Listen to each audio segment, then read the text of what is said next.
Vamos dar uma orientada antes de começar nossa análise, né? Muita coisa aconteceu desde cedo envolvendo a Petrobras. O presidente, Jean Paul Prats, está à espera de uma resposta de Lula para uma reunião que pode definir seu futuro à frente da estatal. Fontes ouvidas pela CNN já dão como muito provável a demissão do executivo e citam Aloysio Mercadante como um dos cotados para assumir a presidência da companhia. A reportagem é de Luciana Amaral. A principal reclamação que Jean Paul Prats deve levar para a reunião com o presidente Lula, segundo a apuração da CNN, é de interferências do ministro de Minas e Energia, Alexandre Silveira, sobre o conselho da companhia. De acordo com interlocutores, o presidente da Petrobras se queixa de que temas de interesse da empresa só são pautados depois da permissão do ministro. Desde que assumiu, Silveira por várias vezes já demonstrou insatisfações com o presidente da Petrobras. Em um dos episódios, o ministro de Minas e Energia criticou a companhia por não aproveitar mais o gás natural dos poços de petróleo para aumentar a oferta no mercado. Prats é contra, alegando questões técnicas e ambientais. Nesta quinta-feira, a Frente dos Petroleiros saiu em defesa de Jean Paul Prats. Em nota, chamou de espancamento público o que vem acontecendo com o presidente da Petrobras. Em meio à queda de braços, a CNN apurou que é cada vez mais provável a demissão de Jean Paul Prats. Isso porque Lula quer resolver logo o impasse entre ele e Silveira, que vem comprometendo a estatal. O caso mais recente prejudicou a distribuição de dividendos extraordinários e derrubou o valor de mercado da empresa. Entre os possíveis substitutos de Prats na presidência da Petrobras está o atual presidente do BNDES, Aloysio Mercadante, aliado histórico de Lula. A assessoria de imprensa de Mercadante nega um convite e diz que ele está despachando normalmente no banco. Outros nomes também foram ventilados, como o da atual diretora de assuntos corporativos da Petrobras, Clarice Coppetti, e o de Bruno Moretti, subchefe de análise governamental da Casa Civil. Por enquanto, Jean Paul Prats trata com ironia a possibilidade de troca no comando da Petrobras. Nas redes sociais, ele compartilhou a imagem de uma conversa de WhatsApp em que alguém pergunta se Jean Paul vai sair da Petrobras.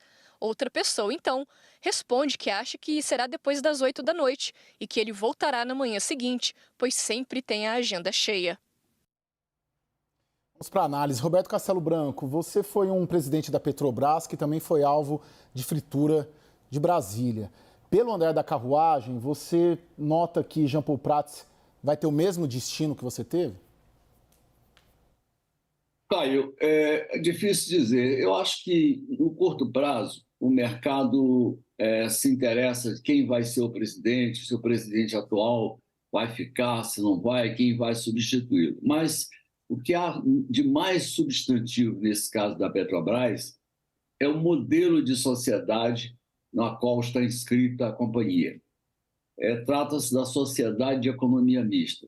A meu ver, esse modelo, esse arranjo institucional, ele não é sustentável ao longo do tempo. Por quê? Porque ele reúne dois grupos de acionistas. No caso da Petrobras, o Estado, representado pelo governo, tem 37%.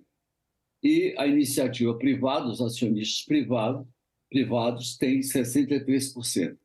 E eles não têm o mesmo objetivo.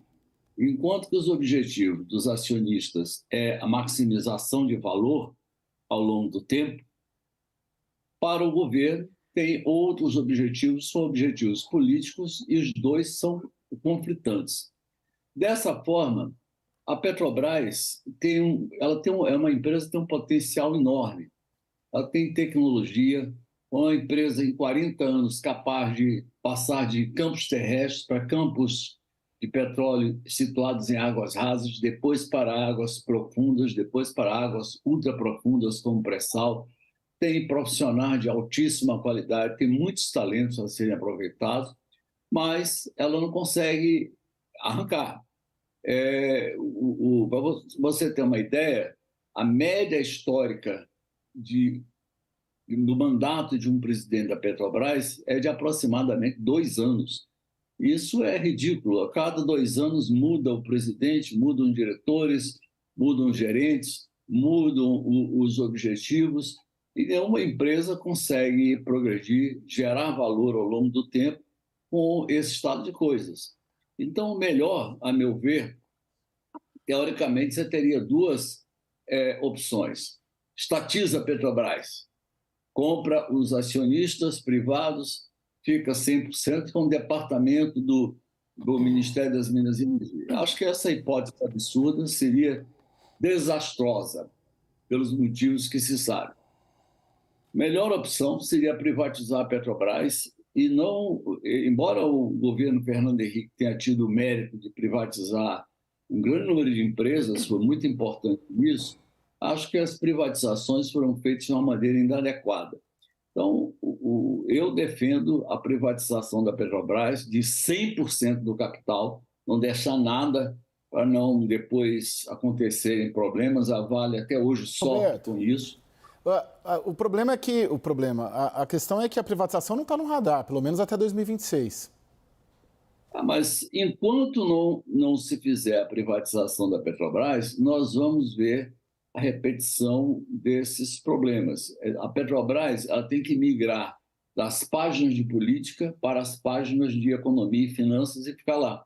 Ela não pode... E o fato dela frequentar as páginas de política é exatamente porque tem esse modelo que é insustentável. Ele não funciona.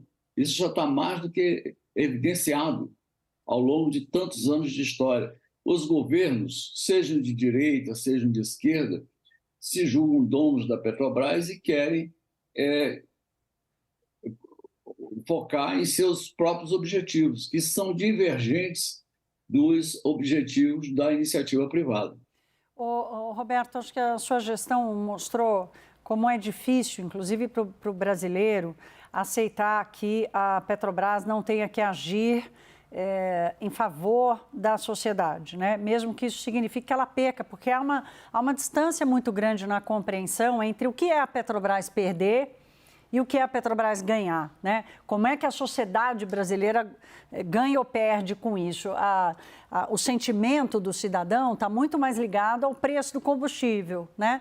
E a responsabilidade pelo preço do combustível, em última nota, é da Petrobras. Então, o que eu quero colocar para você aqui primeiro, a resistência política pela privatização, uma incompreensão sobre o papel da Petrobras e te ouvir sobre a incompatibilidade, né? O quanto é incompatível a Petrobras ter parte da sua gestão voltada para a sociedade nesse modelo que o Lula gostaria. Na realidade, existe um equívoco. O papel social da Petrobras, assim como qualquer empresa, é de cumprir com todas as leis, respeitar os cidadãos e gerar lucro. Fazendo isso, ela está gerando mais empregos, mais impostos para o governo e mais renda para a economia. Enfim, e não existe uma única, se diz... Há muito tempo se costuma dizer a Petrobras tem um papel de indutora do desenvolvimento econômico. Coitada, se o papel dela fosse esse, ela teria feito um péssimo trabalho, porque o Brasil, ao longo das últimas 4 décadas, não tem crescido nada, tem ficado atrás e várias economias emergentes nos ultrapassaram. Então, todas as empresas são indutoras do desenvolvimento econômico, desde a pequena empresa, que se torna mais produtiva, prospera, emprega mais pessoas, gera lucros, paga mais impostos às diversas esferas de governo, estão contribuindo para o desenvolvimento econômico. E a outra falácia é que combustíveis no Brasil são caros. Existe evidência empírica, e a gente pode consultar facilmente a qualquer semana, os combustíveis no Brasil, tanto o diesel como a gasolina, não são mais caros. Eles ficam abaixo da média global, em geral, tanto a gasolina como o diesel. Os dois produtos ao consumidor têm um preço mais baixo do que dezenas de países. O preço da gasolina no Brasil é cerca da metade do preço na Europa, na Ásia. É muito diferente. Então, nós estamos... Essas crenças são baseadas em falácias, em informações erradas, em concepções equivocadas. O que tem que fazer, no caso do refino, no caso dos combustíveis, a Petrobras, já de saída, como nós queríamos fazer, privatizar uma boa parte do refino para que ela não tenha a chance de determinar preços. O preço deve ser o preço do mercado internacional. E o preço do mercado internacional é um preço derivado de milhões de transações a cada dia. Não tem uma influência predominante, apesar de existir o mito de que a OPEC comanda os preços. A evidência empírica é contrária a isso. E, no caso do gás, a Petrobras tinha um monopólio quase que absoluto. Nós tratamos de vender gasodutos, diminuir a compra de gás de parceiros. Ou não? Não, desculpa te interromper. Você deu um bom panorama aí técnico de possíveis soluções aí e caminhos para a Petrobras, até para evitar o que a gente vem assistindo, não só nesse governo, mas nos últimos anos. Eu queria jogar para o Daniel, que é o nosso diretor em Brasília, para colocar um pouco da política que está em torno dessa guerra de bastidor, né, Daniel? Hoje, agora são 10h13 da noite. Qual que é a situação, né, do Jean Paul Prats? Jean Paul Prats tende a cair. O Mercadante, agora, 10h13 da noite desta quinta-feira, é o favorito. Os outros nomes ali, tem o nome de uma diretora, a nossa reportagem mostrou, uma diretora da Petrobras, tem o nome do Bruno Moretti, né, que também é muito ligado ao Rui Costa, o nome da diretora seria mais ligado ao ministro Alexandre Silveira. Qual que é a aposta agora, neste momento, em Brasília? Caio, bom, primeira coisa, Lula precisa estar em Brasília, ele viaja amanhã para Recife para se encontrar com o Jean Paul Prats e passar essa relação a limpo. É um desejo do atual presidente da Petrobras de que isso aconteça, de que ou seja empoderado definitivamente nessa cadeira ou que se chegue ali a um consenso em torno da saída dele. Quem está mais forte hoje, de fato, informação trazida logo cedo aqui pela Raquel Landim, com péssima repercussão no mercado de capitais, com queda das ações da Petrobras, Aloysio Mercadante, figura histórica do PT, muito próximo do presidente, goza de confiança, foi candidato, foi dupla ali na chapa presidencial em 1994 com Lula. Agora, nem todo mundo quer Mercadante. Por que nem todo mundo quer Mercadante? Ministros não querem Mercadante. Porque ter um presidente da Petrobras muito forte. Certamente um presidente da Petrobras, no caso de Mercadante, que teria mais poderes do que, pelo menos, mais do que 2/3 ali da esplanada dos ministérios. E ali tem uma aliança de conveniência entre vários ministros, por exemplo, entre Rui Costa e Alexandre Silveira, e dessa aliança pode surgir um nome ali que nós apuramos, Clarice Coppetti, diretora de assuntos corporativos da Petrobras, e indicada a esse cargo a pedido do próprio Lula. Pode surgir Bruno Moretti, que faz parte do Conselho da Petrobras, era um assessor antigo de extrema confiança e lealdade ao PT, um assessor da liderança do PT no Senado, que hoje está como subchefe da Casa Civil. E você tem ali dois nomes que têm que ser observados com muita atenção. Miriam Belchior, que é secretária executiva da Casa Civil, que é uma ministra, foi ministra do governo Lula, foi ministro do governo Dilma e hoje está num cargo de vice-ministra, pedindo passagem. E tem Magda Chambriard, que foi diretora-geral da ANP e é uma pessoa que conhece profundamente esse mercado. Agora, tem também aqui até um comentário ali de vários ministros que, ao mesmo tempo que não pode, não gostariam esses ministros que fosse um presidente da Petrobras muito forte, também não gostariam, por exemplo, que fosse, digamos, uma mulher como Magda. Porque qual é o problema de você ter Magda Chambriard, uma pessoa que conhece ali? Você não tem muitos elementos para comprar brigas públicas.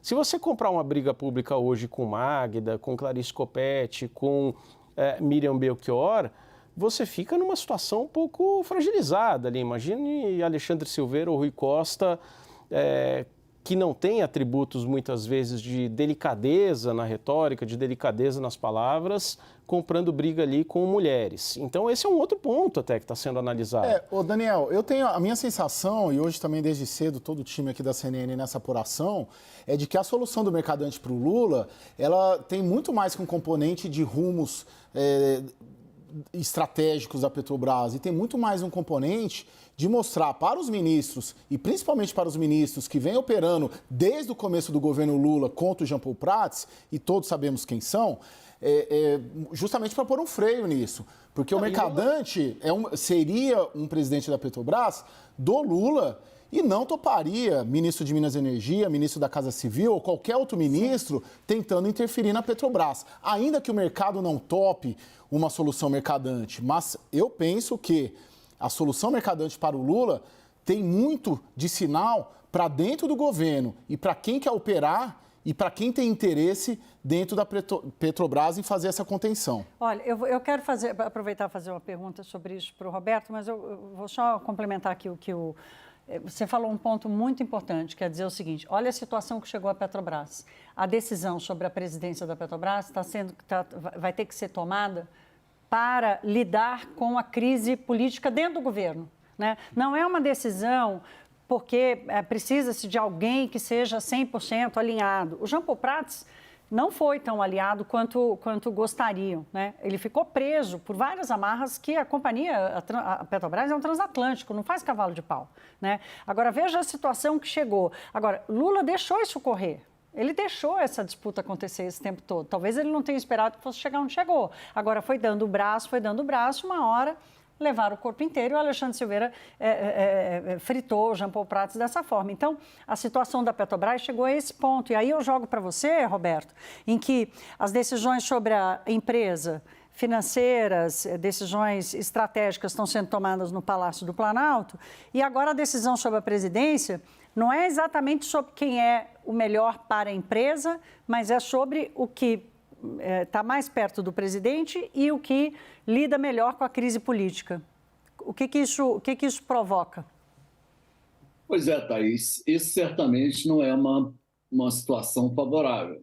Eu repito, e sou otimista a esse respeito, não agora, evidentemente. Sou otimista, porém realista. Para depois de 2026, se ter uma solução para isso, porque essa é uma situação que tende a se repetir ao longo do tempo. Não existe nada que me diga que daqui a um ano, daqui a 2 anos, isso não vai se repetir. Isso definitivamente não é negativo, não é positivo. Quer dizer, a própria rotatividade de presidentes, diretores, gerentes e executivos da Petrobras afeta negativamente qualquer empresa. Na iniciativa privada, o tempo mínimo de um presidente, de um CEO, são 5 anos, alguns ficam 10 anos. Ano passado, havia um caso extraordinário que o CEO da Disney foi demitido com 2 anos de mandato. É uma grande exceção. No caso da Petrobras, o contínuo se repete há 70 anos. Isso não pode, isso amassa qualquer empresa. Bom, Roberto, Daniel, Thaís, a gente vai fazer um rápido intervalo e depois a gente continua nesse assunto da Petrobras. Fica com a gente até já.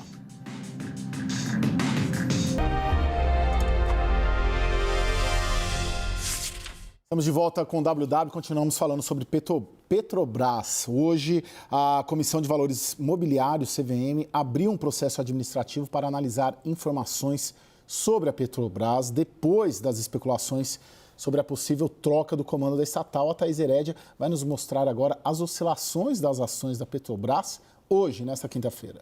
Foi uma loucura, Caio, porque a volatilidade já é uma coisa comum do mercado de capitais no Brasil. E, ultimamente, o que tem acontecido com as ações da Petrobras, ou ela cai muito, ela agarra numa queda e vai, ou ela agarra numa alta e fica, né? E a volatilidade entre um dia e outro, ou mesmo dentro do dia, mas não com movimentos tão fortes quanto o que aconteceu hoje, a gente vai mostrar na tela agora, e fica muito claro que o pico da alta, ela abriu o dia em alta, chegou a subir quase 3% no começo do dia, e daí, de repente, ela despenca. Esse, de repente, foi a informação da Raquel Landim, publicada pela CNN, de que o Mercadante era o favorito. A ação despenca e logo depois, assim, isso foi tudo, esse V aconteceu em 1 hora e pouco, ou menos do que isso.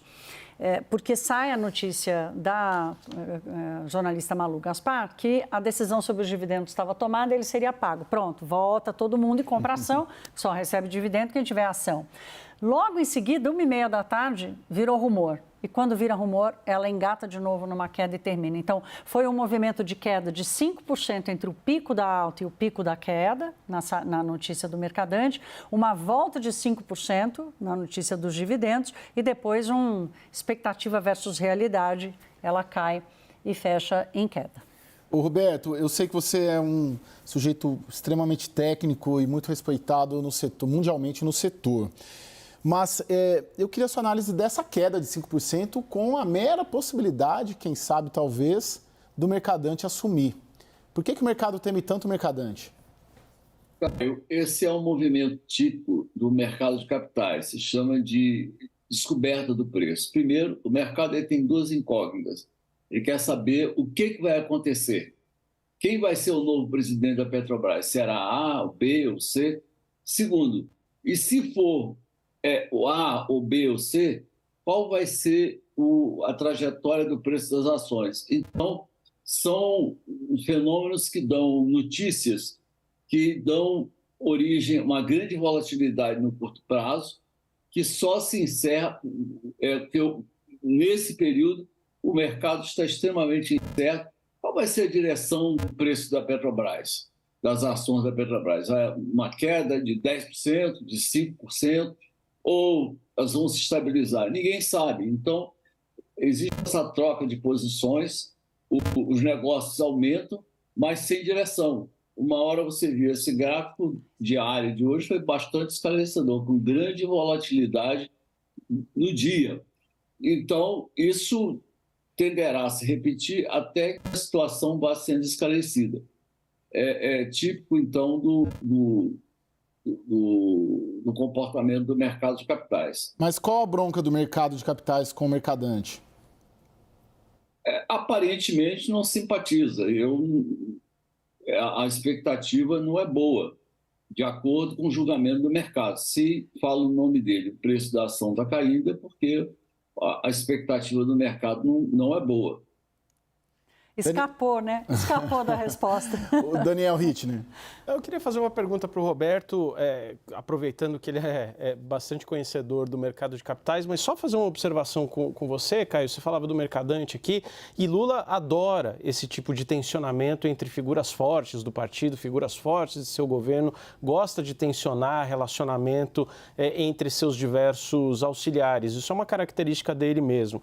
Agora, a pergunta, Roberto, há motivos para espanto? O tamanho do espanto, o tamanho da reação que houve quando saiu aquela decisão de reter dividendos extras, porque esse mecanismo da reserva de remuneração de capital é um mecanismo que já existe entre 7 ou 8 das 10 maiores companhias abertas aqui com ações negociadas na B3 no Brasil. É um mecanismo que existe nas principais majors do setor de petróleo e aí causa esse ruído todo com a Petrobras. Esse ruído, de fato, encontra amparo no que se conhece no mercado de capitais?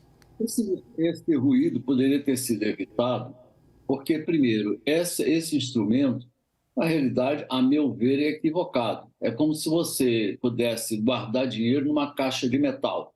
Então, eu vou reservar esse dinheiro para pagar dividendos no futuro.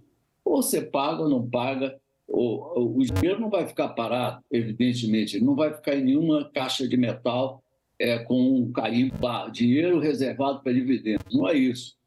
E você está perdendo dinheiro, porque você tem duas opções aí. Ou entrega para o acionista, para ele gastar como ele quiser, vai investir como ele quiser, ou então investe esse dinheiro se você tiver projetos que tragam um alto retorno. Se não tiver, é melhor dar para o acionista. Então, eu acho que essa história é ruim, porque é mal feita. Existem outras empresas, mas também as outras empresas também erram, mesmo as empresas privadas. Não é só porque elas são empresas privadas que vão acertar sempre. Isso é um raciocínio de natureza contábil e não econômica. Mas por que não tem esse ruído todo com as outras empresas, tem com a Petrobras? A Petrobras tem pelo fato do modelo de sociedade que é a Petrobras, as outras são empresas privadas. E a Petrobras tem, de um lado, o Estado, representado pelo governo, e a iniciativa privada, existe todo um potencial para essa área de atrito e para gerar volatilidade de preço.